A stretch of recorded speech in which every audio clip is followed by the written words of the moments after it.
All right, good evening again. My name is Valerie Holmes. I am the Assistant City Engineer for the Traffic Engineering Division for the City of Greenville. And y'all have joined us for the Parkins Lake Traffic Calming Study Area.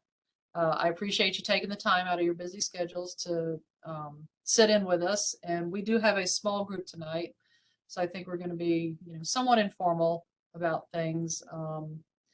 I'll just go through the presentation, and if there's any questions to be had at the end, I will be happy to answer them. So again, this is basically what your screen should look like. Probably can see the PowerPoint presentation. In the bottom right-hand corner, there is a participants and a Q&A button. If you have any questions, please feel free to type them in the box here, and I will do my best to get to answer them in a timely manner. If you wish to unmute yourself and ask a question, if you could please use the raise hand button, and I will be happy to answer any questions verbally as well. You can unmute yourself at the bottom using this button here, and to remute yourself, you just click it again and you will be muted. With that, we will go ahead and get started with the kickoff meeting. This is the study area that we are interested in. It is Parkins Lake. It includes some of the portion of neighborhoods off of East Parkins Mill that includes Timrod and Chisholm and Isbell Lane. So how did we get here? Basically, somebody called our office requesting traffic calming of some type in their neighborhood. So that started with a request.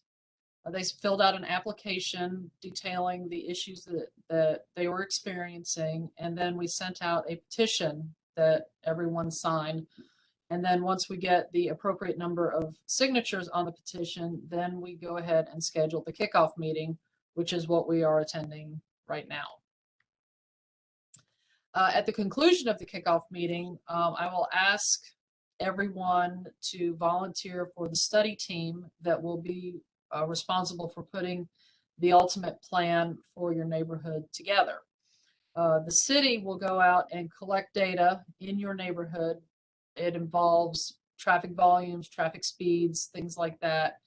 And it will basically tell you which roads are eligible for traffic calming devices. In this case, I believe the only one really looking to get traffic calming is Parkins Lake Road. So, it'll be likely limited to that, but whatever roads qualify for traffic calming will be eligible for devices. The study team will put together the plan, and once we have reviewed it for its feasibility from an engineering perspective, then we will put together a ballot and send it out for a vote. The vote will be electronic. We have migrated over the years, the pandemic changing the way we do things.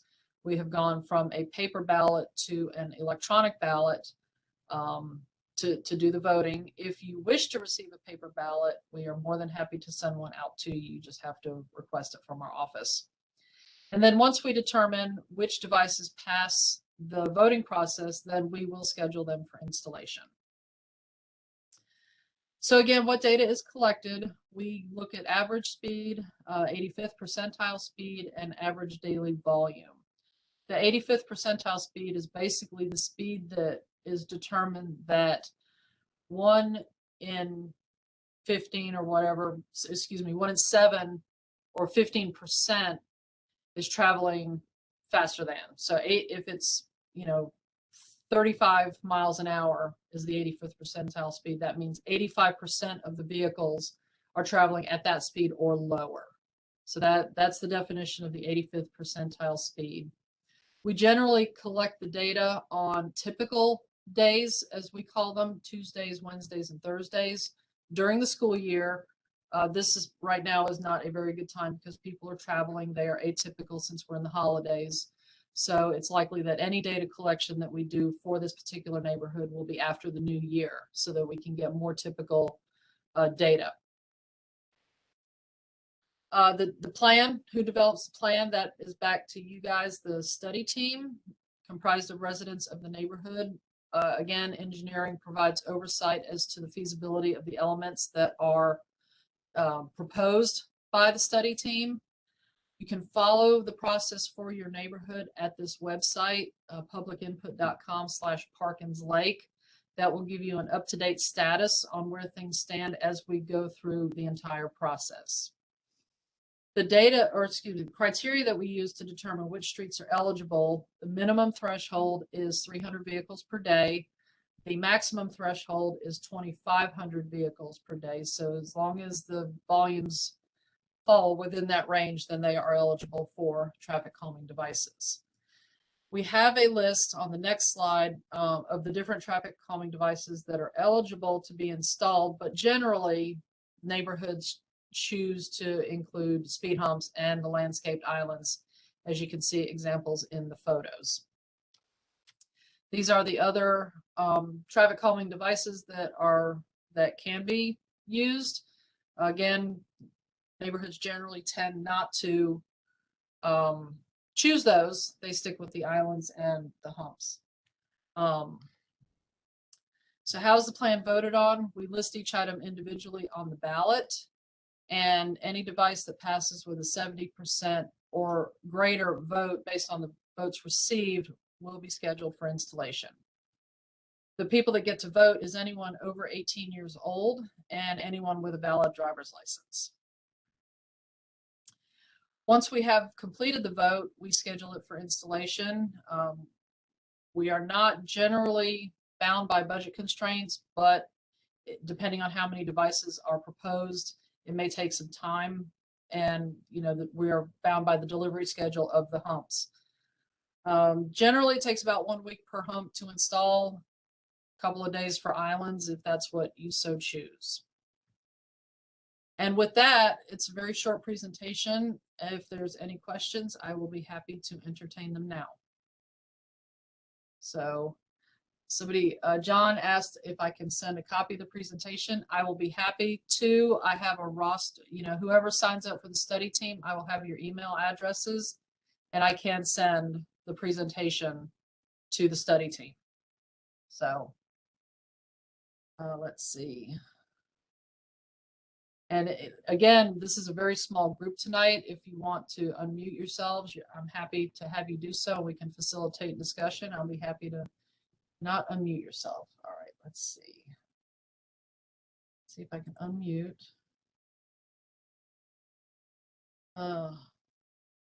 I believe, John, you're unmuted now. So the next step in the process, I can't go back to the first page, is you're going to contact us and let us know when you're going to start gathering information. I'm assuming that gathering date, I'm assuming that'll be after the first of the year. Yes, it will be. It will be.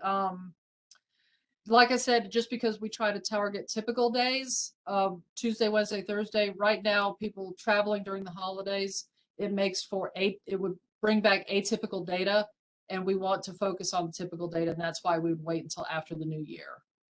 Can you send us a list of, because we can only see ourselves on the list of attendees, or at least that's all I can see. Okay. Can you send us all a list of the folks who did sign in and attend tonight? I'll be happy to. I can do that. I can do that. And I'm sure email's probably okay with everybody. Hopefully so. Hopefully so. Let's see. So Mr. Knuckles, I guess you had your hand up. Let's see. I had a question. This is Sure. Chad Odom. I'm sorry. As far as the voting goes, you said anybody over 18. I assume it's one vote per address, correct? No, actually, no. It is one vote per person. The petition was one vote per one signature per address point.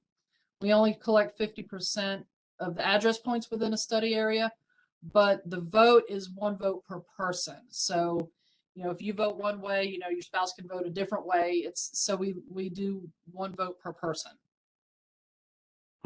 Okay.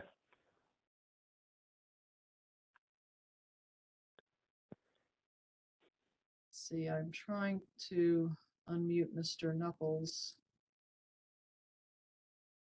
Not work.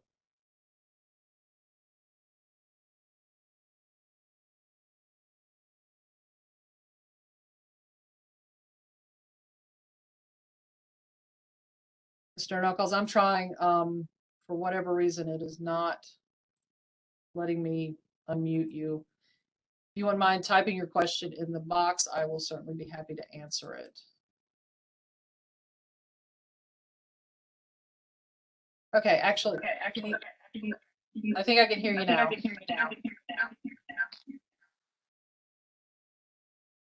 So my question is, I'm getting a big echo. Yeah, unfortunately, I can hear it too.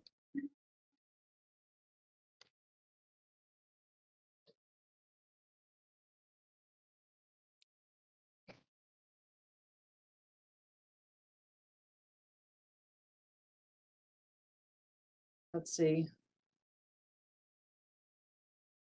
Go ahead and ask your question and I'll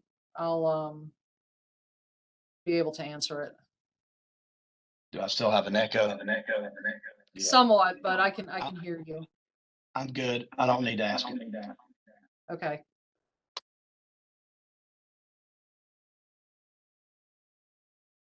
All right. Like I said, this concludes the presentation.